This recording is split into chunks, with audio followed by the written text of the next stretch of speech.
Welcome into a Husker 24/7 practice wrap up. I am Mike Schaefer, joined by Brian Christopherson. News, newsy day, I suppose, with the biggest thing right off the bat. Xavier Betts, a talented wide receiver from Omaha, no longer with Nebraska's football program. No reason specified exactly, but a bit of a loss for Nebraska in terms of upside and a playmaker at times when he was on the field during his 2 years. What do you think, Oh, Brian? yeah. I mean, Xavier obviously has home run talent. When we saw it last year and even his first season on campus where he can make some of those explosive 40-yard plus plays. He's sort of been searching for consistency. He hasn't what we know is he hasn't been with the program since Sunday.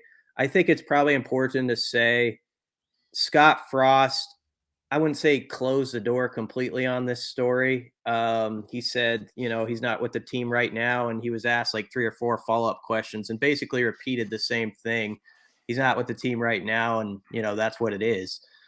So I think it might be sort of in Xavier's it's sort of his decision if he really wants to play football and wants to come back, and obviously you got to convince your coaches of that, but we'll see how that plays out. But certainly from a talent standpoint, um, he's got a lot of it. His ceiling is way up there. We've always kind of wanted to see it, and we'll see if we get that opportunity. Right now it doesn't look great. No, and it certainly seems like at the very least Nebraska will have to press forward Yeah. without him the rest of the spring and potentially into the season. What do they have left at wide receiver, Brian? What have you as you kind of size up that position? What do they sort of have at wide receiver for Mickey Joseph in his first year at Nebraska?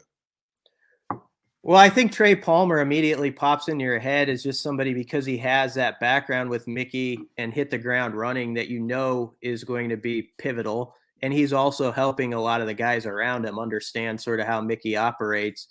I think Omar Manning yesterday or Tuesday when he talked to the media seemed like a guy who's really bought into sort of the tough coaching that Mickey Joseph gives, and he has embraced that. So you're kind of hoping he takes off. Oliver Martin, and the Shafe, he's a guy who um, Mickey brought up right away and kind of surprised some people as like he's one of the better route runners. And he came up the other day too. Beyond that, it'll be Brody Belt, of course. There's been a lot of buzz about, and then you're looking for, I think, 3 or 4 more guys to really step up. Isaiah Garcia Castaneda, the transfer has been limited or not out there, so they haven't been able to really see what he can do.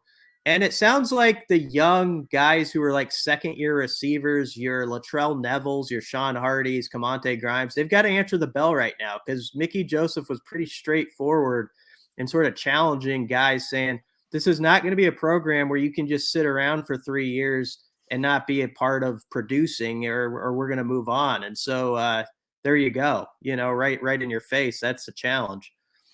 What's your just overall concern level with Nebraska's wide receivers at this point? I mean, you lose Samari Toure, who was your most productive wide receiver last year. Levi Falk is moving on, but for the most part, you have guys that contributed for you. It just seems that someone ultimately needs to step up to be your number one wide receiver. But where's your level of concern? I mean, does it register to 2020 levels? Or do you think that Nebraska is in a better position here than some might suspect just based on returning production? I believe in Mickey Joseph quite a bit. So I don't feel as concerned about this group as some others on the field, in part because of the guy coaching it and his track record that he brings from LSU and just the way I don't know, the way he talks about the position and gets after things. I just have a hard time believing he's going to put out a product that is substandard. That said, everyone around here is dying to see a unit that has more than like 1 or 2 guys who a defense has to worry about. And that's where they have to answer the question mark that's been around Nebraska wide receivers for years now is, can you be that group where you actually roll out 6 or 7 guys who are legitimate threats in your rotation where, when three of them are on the field, every one of them can be a playmaker, and the defense knows that. And there's a long way to go still in that. And you would love to see, one of those young guys, I think, step up and start to be buzzed about a little bit. But I don't know if they're there yet. So there's a lot of ground to cover. I'm probably more worried though right now, and this is surprising, about tight end, because they're like half their room is injured. Yeah, they're a little decimated right now. That's going to be big opportunities for guys like AJ Rollins and James Carney and some others to try to step up and earn some playing time this spring. No doubt about that. Let's dive over to what we learned besides the Xavier Betts news on Thursday. A lot of offensive line talk and a little bit of running back talk sprinkled in as well. Do you want to start with the offensive line, or you want to start with running backs?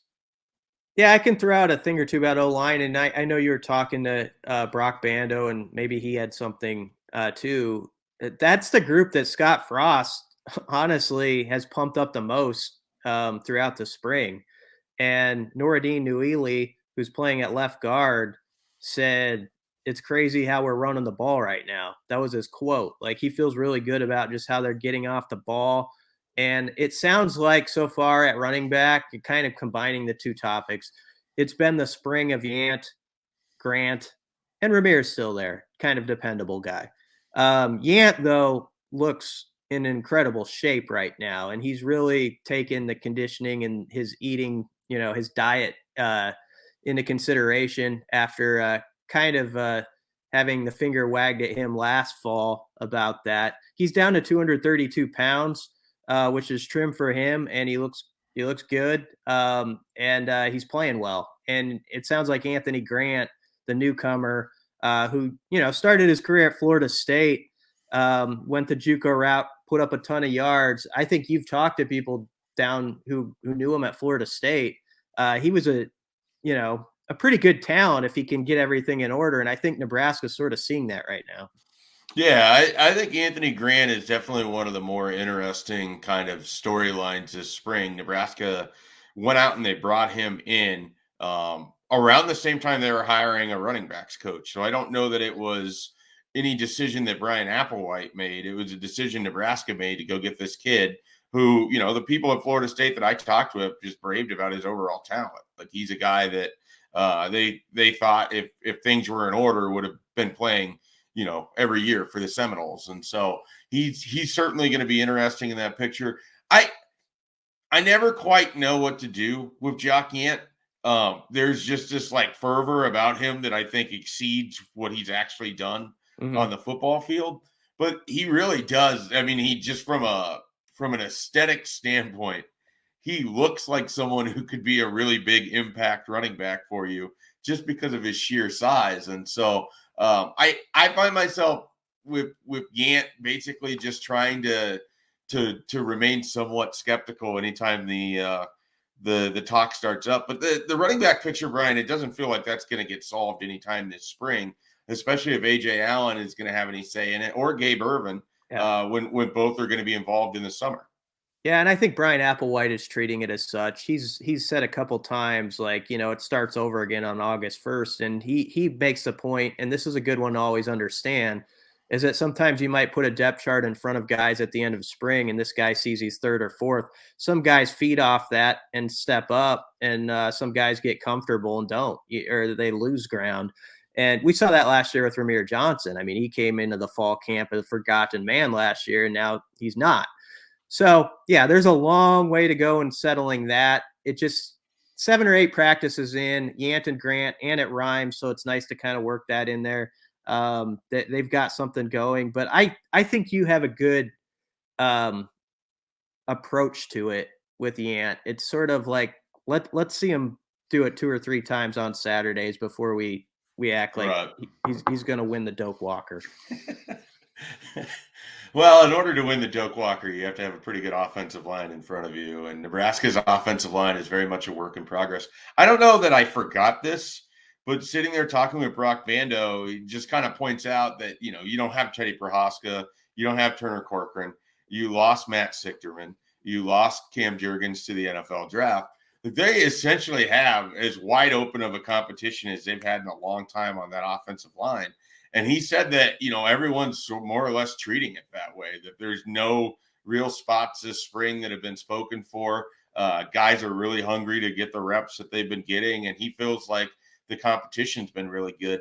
I don't know if Nori said this as well, but the thing that has stuck out for Bando about this spring is it's just an overall bigger emphasis on just finishing out the block, finishing out the play. And he even said it goes so far as, you're supposed to be chasing the running back after he gets by you, because those blocks you can still try to help out downfield. So it does feel like the mentality that Scott Frost has talked about that maybe has been missing in the past, they're really trying to focus in on that here this spring. Yep, it's one of those days where you leave practice and you weigh like a real negative headline where a star guy could be out of the program. And then there's this part where there's a little optimism about what's going on with the run game. And I do think it's interesting that this too, that the O linemen really, I think, liked Greg Austin quite a bit. Like there was a pretty close relationship there. Yeah. So it does sort of speak something to me that those guys in particular are sort of pumping up like what Donovan Ryle is doing, as the new guy and all that. But then you also ask the question this time of year, what's happening with the defensive line if they're running the ball so well? So you never know if you got to try to always balance that. No doubt about it. All right, Brian, any other thoughts here as we finish this thing out? No, just to be clear, though, on the injury front, Scott Frost really wasn't going to get specific about it. I know there's a lot of rumblings about Thomas Fidone. We know all about those, and he's not out there. About 4 tight ends aren't out there. Vokalek, Brewington, Hickman, Fidone, they're all not out there right now, but they're sort of waiting to see what the final verdict is on the timetable before he's going to comment on it. Big spring for A.J. Rollins and James Carney. You betcha. And Nate Borkercher, who pride of another Aurora guy making a move. Aurora, a sneaky, productive town for Nebraska football. It is. All right, that'll be it for us here with Husker247, wrapping up another practice. We will have media access again next week, and we'll be back next week with some more podcasts as well. Be sure to check out Husker247 for all of our practice coverage. Recruiting, there's going to be visitors again this weekend, so there should be updates on that. Plenty going on the site. Brunts will have baseball. We can't promise that they'll get hits, but we think that they'll have more than the one they had last Saturday. We'll see how it goes, though. So check it all out at Husker247.